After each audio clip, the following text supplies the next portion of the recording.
রহস্যময় একটি পুতুলকে কেন্দ্র করে আতঙ্ক ছড়িয়ে পড়েছে কুড়িগ্রাম শহর জুড়ে। 101টি সুইবিদ্ধ লাল সাদা রঙের পুতুলটি আতঙ্কিত করে তুলেছে পুরো এলাকাবাসীকে। পুতুলের গায়ে 101টি সুই এত বড়, ওটা ভিতরে লাগিয়ে দিয়েছে।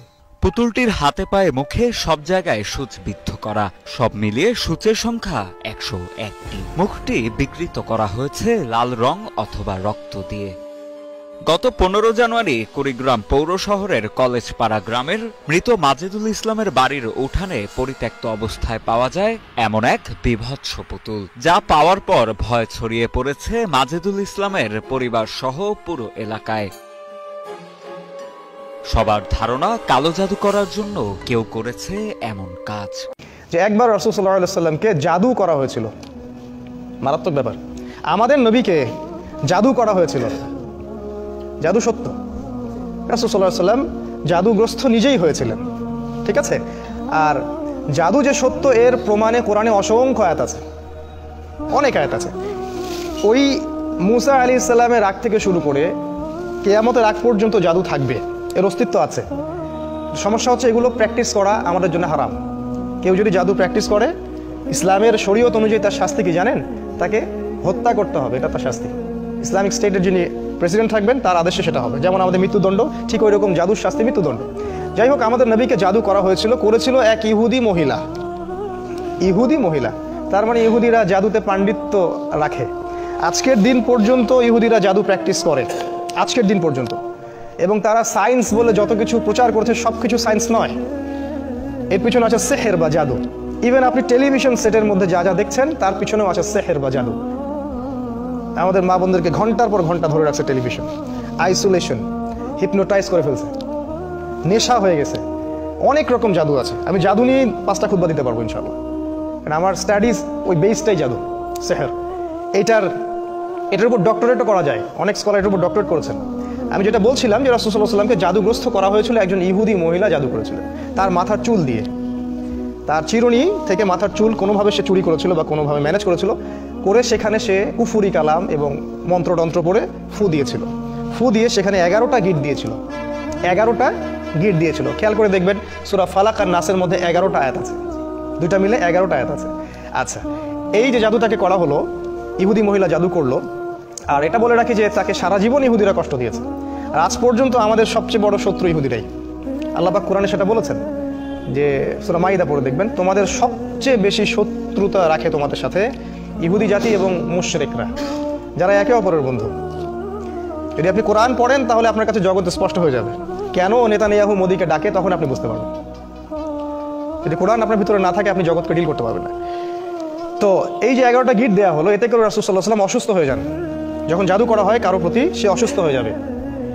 ইভেন সবচেয়ে পরহেজগার মানুষও জাদুগ্রস্ত হতে পারে, আপনি আমি যে কেউ হতে পারি। যারা ইসলামী বিধান পালন করেন না, কোরআনের সাথে সম্পর্ক কম বা নাই, হারাম রিজিকের সাথে সম্পর্ক আছে, যারা সুদ খাচ্ছেন, গান বাজনা করতেছেন, যারা বাদ্যযন্ত্রের সাথে সম্পর্কিত, যারা অশ্লীল টিভি মুভি এগুলো দেখছেন, এদের জাদুগ্রস্ত হওয়ার সম্ভাবনা 95%। একবার জাদুগ্রস্ত হয়ে গেলে তাকে রিকভার করা খুবই ডিফিকাল্ট। এই জন্য ইসলাম এই প্রোটেকশনগুলো দিয়েছে, কারণ একবার জাদুগ্রস্ত হয়ে গেলে এটাকে সলভ করা খুবই ডিফিকাল্ট। কারণ জাদু জিনের সহযোগিতা ছাড়া হয় না। যারা জাদু করে তারা জিনকে তাবে করে। আপনারা কিন্তু কোরআন পড়লে দেখবেন আল্লাহ পাক বলেছেন জাহান্নামের ইন্ধন হবে মানুষ আর জিন, যারা একে অপরকে সহযোগিতা করত। আজ পর্যন্ত কিছু মানুষ আছে এই পৃথিবীতে, আপনার আশপাশেও, যারা জিনের সহযোগিতা নিয়ে বিভিন্ন কুফরি কালাম তন্ত্রমন্ত্র করে। এবং গ্রামাঞ্চলে এটার প্রচলন অনেক বেশি, ঠিক আছে। ইভেন এখন শহরেও এগুলো ঢুকে পড়ছে। প্রেমের জোড়া দেওয়ার জন্যে, বাড়ির বরকতের জন্য, স্বামী স্ত্রীর সম্পর্ক উন্নয়নের জন্য বিভিন্ন কাজে এগুলো করা হচ্ছে। এবং আমাদের দেশে কবিরাজের সংখ্যা তো অভাব নাই। আর যেহেতু এগুলো সম্পর্কে আমরা জানি কম, আমরা কিছু হলেই ওদের কাছে দৌড়াই। এই সুযোগটা ওরা আমাদের কাছ থেকে নেয়, নিয়ে সে এদিক থেকেও টাকা খায়, ওদিক থেকেও টাকা খায়। শয়তান, এক কথায় শয়তানের চেলাপেলা এগুলা। তো আল্লাহ রাসূলকে ইহুদিরা জাদু করেছিল। এবং আপনারা জানেন কি না যে ইহুদিরা তাকে হত্যা করার চেষ্টা করেছিল, তার খাবারের মধ্যে বিষও দিয়েছিল। যে জাতি আমাদের নবীকে হত্যা করতে পারে এবং যে জাতি অসংখ্য নবীকে আগে হত্যা করে আসছে, কিভাবে আমরা ভাবলাম যে তারা আমাদের বন্ধু? অথচ আল্লাহ কোরআনে বলছেন তারা কখনো তোমাদের কল্যাণ চায় না, তারা ভিতরে যেটা গোপন করে সেটা আরো বেশি ভয়ঙ্কর, ঠিক আছে। তো তিনি এই জাদুগ্রস্ত হয়ে রাসূল সাল্লাল্লাহু আলাইহি ওয়াসাল্লাম যে সমস্যাটা হলো সেটা হলো তিনি ভুলে যাচ্ছিলেন, কোনো কাজ করলে মনে রাখতে পারছিলেন না। এমনকি তিনি তার স্ত্রীর কাছে গিয়েছেন কি না সেটাও মনে রাখতে পারছিলেন না। তো জাদুগ্রস্ত হলে খুব খারাপ অবস্থা হয়। এই জন্য আমার রিকোয়েস্ট থাকবে যে আপনারা অনতিবিলম্বে কোরআন, সুন্নাহ, সহি, জিকির, আজগার, দোয়া, কালাম এগুলো শিখে নেবেন এবং সকাল সন্ধ্যা এগুলো প্র্যাকটিস করবেন। তখন ইনশাল্লাহ কোনো জিন বা কোনো জাদুকর আপনার কোনো ক্ষতি করতে পারবে না। তো এই যে সমস্যাটা রাসূল সাল্লাল্লাহু আলাইহি ওয়াসাল্লামের হলো, এরপরে একদিন তিনি শুয়ে আছেন আর আল্লাহর পক্ষ থেকে দুইজন ফেরেশতা তার কাছে আসলেন। এসে তারা একে অপরের সাথে কথোপকথন করছেন আর এই কথোপকথনটা রাসূলকে জানিয়ে দেওয়া হচ্ছে। একজন ফেরেশতা আরেকজন ফেরেশতাকে বলছেন এই ব্যক্তির কি হয়েছে। ওই ফেরেশতা জবাব দিচ্ছেন যে তাকে জাদু করা হয়েছে। আবার ইনি বলছেন কে জাদু করেছে, মানে কথোপকথনের মাধ্যমে তাকে মেসেজ দেওয়া হচ্ছে। উনি বলছেন যে অমুক মহিলা জাদু করেছে। তিনি বলছেন জাদু কি দিয়ে করা হয়েছে। উনি বলছেন জাদু চুল দিয়ে করা হয়েছে। ইনি বলছেন জাদু উপকরণ কোথায় আছে।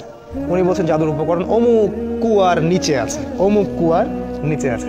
এবার তিনি মেসেজ পাইলেন যে জাদুর উপকরণ আসলে কোথায় আছে। এই মেসেজ তো আর আমরা পাবো না কেউ জাদুগ্রস্ত হয়ে গেলে, তখন জিনকে সামনে হাজির করায় কথা বলতে হয়, তারপরে সে উপকরণ বলে দেয়। এই ট্রিটমেন্টটা খুবই ভয়ঙ্কর, আপনারা যদি দেখে থাকেন তাহলে দেখবেন ভয় পেয়ে যাবেন। যাই হোক, তো রাসূল সাল্লাল্লাহু আলাইহি ওয়াসাল্লামকে মেসেজ দেওয়া হলো যে জাদুর উপকরণ ওই কূপের নিচে আছে। তিনি সকালবেলা উঠলেন এবং উঠে আলী রাদিয়াল্লাহু আনহুকে বললেন, আলী রাদিয়াল্লাহু আনহু, যে আলী ওই কূপের নিচে জাদুর উপকরণ আছে, ওকে ধ্বংস করে আসুন। এই একমাত্র সাহাবী যার জীবনী পড়লে আমাদের ঈর্ষা হয়। শুরু থেকে যখন তার বয়স 6-7 তখন থেকে ইসলামের পাশে তিনি দাঁড়িয়ে আছেন। আর এই সাহাবীকেও মানুষ হত্যা করেছে, আলী রাদিয়াল্লাহু আনহুকেও মানুষ হত্যা করেছে। এবং যে হত্যা করেছে সে বলেছিল যে আল্লাহর শুকরিয়া যে আল্লাহ আমার হাতে সবচেয়ে নিকৃষ্ট মানুষকে হত্যা করালেন। তাহলে এই যে আমরা একটা সমাজে কথা শুনি না যে লোকটা দোষ না করলে কি আর এমনি জেলে আছে, ঠিক না কথাটা।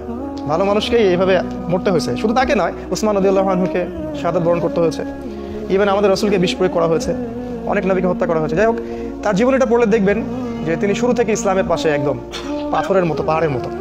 তো উনি গেলেন, গিয়ে ওই উপকরণটাকে ধ্বংস করলেন এবং রাসূল সাল্লাল্লাহু আলাইহি ওয়াসাল্লাম কাছে এসে অনুমতি চাচ্ছেন যে ইয়া রাসূলুল্লাহ, আমাকে অনুমতি দেন যে আপনাকে জাদু করেছে ওকে আমরা গর্দান উড়িয়ে দিব, গর্দান উড়িয়ে দিব। এবং সাথে উমর রাদিয়াল্লাহু আনহু ছিলেন। কারণ তো বিশাল অপরাধ, ইসলামিক স্টেটের যিনি ডিপার্টমেন্ট প্রেসিডেন্ট তাকে আপনি জাদু করেছেন। এখন তো ইসলামিক স্টেটের বা একটা দেশের কাউকে যদি সামান্য একটা ওয়ার্ডও বলা হয় তাহলে তো তার অবস্থা খারাপ, সেটা তো বিশাল ব্যাপার। কিন্তু আমাদের নবী মুহাম্মদ সাল্লাল্লাহু আলাইহি ওয়াসাল্লাম ছিলেন মানবতার মুক্তির দূত। তিনি বললেন যে আমি ওই মহিলাকে মাফ করে দিলাম। তিনি বললেন আমি ওই মহিলাটাকে মাফ করে দিলাম। কারণ এই যে ঘটনাটা ঘটলো এটা আসলে কাদের জন্য ঘটলো জানেন? তার উম্মাহর জন্য ঘটলো। এই ঘটনাটার মধ্য দিয়ে আল্লাহ পাক আমাদেরকে 2টা সূরা দিলেন যাতে কিয়ামত পর্যন্ত মানুষ এই সব সমস্যা থেকে বেঁচে থাকতে পারে। এটা আল্লাহর হিকমা, প্রজ্ঞা। আল্লাহ পাক ইউসুফ আলাইহিস সালামকে জেল খাটাইছেন, খাটান নাই? ইউসুফ আলাইহিস সালামের ওই জেলে যাওয়ার বদৌলতে লক্ষ লক্ষ মানুষ দুর্ভিক্ষ থেকে বেঁচে গেছে, বেঁচে যায় নাই? এই হলো আল্লাহর হিকমা। মাঝে মাঝে যে বিপদগুলো আমাদের হয় এর পিছনে কোনো না কোনো কল্যাণ, খায়ের থাকে যেটা আমরা বুঝতে পারি না। রাসূল সাল্লাল্লাহু আলাইহি ওয়াসাল্লাম তাকে মাফ করে দিলেন এবং তখন সূরা ফালাক এবং নাস নাজিল হলো একসাথে নাজিল হলো এবং তিনি তিলাওয়াত করছিলেন একটা একটা করে আয়াত, আর ওই একটা একটা করে গিট খুলে যাচ্ছিল। ঠিক আছে, এই হলো এর শানে নজুল বা নাজিলের প্রেক্ষাপট। এবার আসেন এর ফজিলত 2টা বলি। সূরা নাস এবং ফালাকের স্পেশাল কিছু ফজিলত আছে। যেমন একটা হলো, যে ব্যক্তি, একটু মনোযোগ দিয়ে শুনবেন, যে ব্যক্তি সূরা ফালাক, সূরা নাস এবং সূরা ইখলাস এই 3টা সূরা সকালে এবং সন্ধ্যায় 3বার করে পড়বে, যদি সকালে পড়ে সন্ধ্যা পর্যন্ত যাবতীয় হঠাৎ বিপদ থেকে বেঁচে থাকবে। হঠাৎ বিপদ, ধাপাস করে কোনো বিপদে পড়বে না ইনশাআল্লাহ। আপনি খেয়াল করে দেখবেন সব পরিবারে যাচ্ছে মাইক্রো নিয়ে বিয়ে খাইতে, ডেট, স্পট ডেট, তাই না? হঠাৎ করে দেখবেন সকালে ঠিক মতো আসে, হঠাৎ স্ট্রোক নাই। হঠাৎ বিপদ ইনশাআল্লাহ সে পড়বে না যে ব্যক্তি সকালে 3বার করে সূরা ফালাক, সূরা নাস, সূরা ইখলাস পড়বে। আর বিশ্বাস করেন এই কাজগুলো আমাদের চাচাদের বয়সী যারা আছেন ওনাদেরকে শিখাতে হয় না, আমাদেরকেই শিখাতে হয়, তাদেরকে শিখাতে হয় না, তারা এগুলো আগেই থেকে জানেন। আবার যে ব্যক্তি সন্ধ্যাবেলা সূরা ফালাক, সূরা নাস এবং ইখলাস 3বার করে পড়বে, সারা রাত যাবতীয় ক্ষতি থেকে সে বেঁচে থাকবে ইনশাআল্লাহ। এই হলো একটা বড় ফজিলত। তাহলে আমরা ইনশাআল্লাহ আজকে থেকে, বরং এখন থেকেই 3বার করে সূরা ফালাক, নাস, ইখলাস প্রতিদিন পড়ার অভ্যাস করবো ইনশাআল্লাহ। এটা একটা আমল। দ্বিতীয় একটা ফজিলত হচ্ছে ঘুমানোর পূর্বে যখন বিছানায় যাবেন, অনেকগুলো সুন্নাহ আছে, বিছানা ঝেড়ে নিতে হবে, লাইটস অফ করা, প্রয়োজনে পারলে ওযু করবেন, আয়াতুল কুরসি পড়বেন, তাসবিহ তাহলিল করবেন, পারলে সূরা মুলক পড়বেন। যদি কিছুই করতে না পারেন কমপক্ষে সূরা ফালাক, সূরা নাস আর সূরা ইখলাস 3বার করে পড়বেন। সিস্টেমটা আমি দেখাই দিচ্ছি, যে প্রথমে হাত সামনে নিয়ে বিসমিল্লাহির রহমানির রহিম পড়ে সূরাতুল ইখলাস, আবার বিসমিল্লাহ বলে সূরাতুল ফালাক, আবার বিসমিল্লাহ বলে সূরাতুন নাস, একবার করে পড়লেন, পড়ে এভাবে ফু দিবেন, দিয়ে মাথা থেকে নিয়ে যতদূর পর্যন্ত পারেন এভাবে মাসেহ করবেন একবার, তারপরে আবার একবার, তারপরে আবার একবার, মোট 3বার। 3বার কেন, এটা আমি এখন এসে বুঝতে পারছি কেন 3বার, স্টুডেন্ট লাইফে বুঝতে পারি নাই। আসলে কোরআন এবং সুন্নাহর এত জ্ঞানের সমুদ্র, যেখানে আমরা হাবুডুবু খাচ্ছি, আসলে কোনো কুলকিনারাও খুঁজে পাচ্ছি না যে আসলে কি সলিউশন দিব। তাই যতই জানি ততই মনে হয় যে আমি কিছুই জানি না। একটা হাদিস সেদিন আমরা জানলাম, সেটা হলো যখন মানুষ ঘুমায় তখন শয়তান চলে আসে কাছে, মানে সবার সাথে একটা করে শয়তান আছে, ওই শয়তান চলে আসে, ওর নাম হচ্ছে কারিন, ওর নাম হচ্ছে কারিন, যেটা কোরআনে আছে। সে এসে এই যে আমাদের গর্দান আছে, এই গর্দানের মধ্যে 3টা গিট দেয়, 3টা গিট দেয়, এবং প্রতিটা গিটের সাথে সে বলে তোমার সামনে দীর্ঘ রাত, তুমি ঘুমাও, তোমার সামনে দীর্ঘ রাত, তুমি ঘুমাও, তোমার সামনে দীর্ঘ রাত, তুমি ঘুমাও, আরামে ঘুমাও। রাসূল সাল্লাল্লাহু আলাইহি ওয়াসাল্লাম বলছেন, যখন বান্দা যদি ফজরের আজান শুনে উঠে যায় তাহলে একটা গিট খুলে যায়, যদি সে ওযু করে তাহলে আরও একটা গিট খুলে যায়, আর যদি সে জামাতে এসে সালাত আদায় করে তাহলে 3টা গিটই খুলে যায়। আর যদি এটা কাজ, এই 3টা কাজ আমরা না করি, সকাল 8টা 9টা 10টায় উঠি, তাহলে 3টা গিট নিয়েই সকাল করবে সে। তাহলে চিন্তা করেন তার সারাদিনটা কেমন যাবে। আর হয়তো এই কারণেই রাসূল সাল্লাল্লাহু আলাইহি ওয়াসাল্লাম 3বার করে মাসাহ করেছেন, যাতে করে শয়তানের প্রভাবটা কম হয়। এটা একটা রিজন, এটা একটা ফজিলত।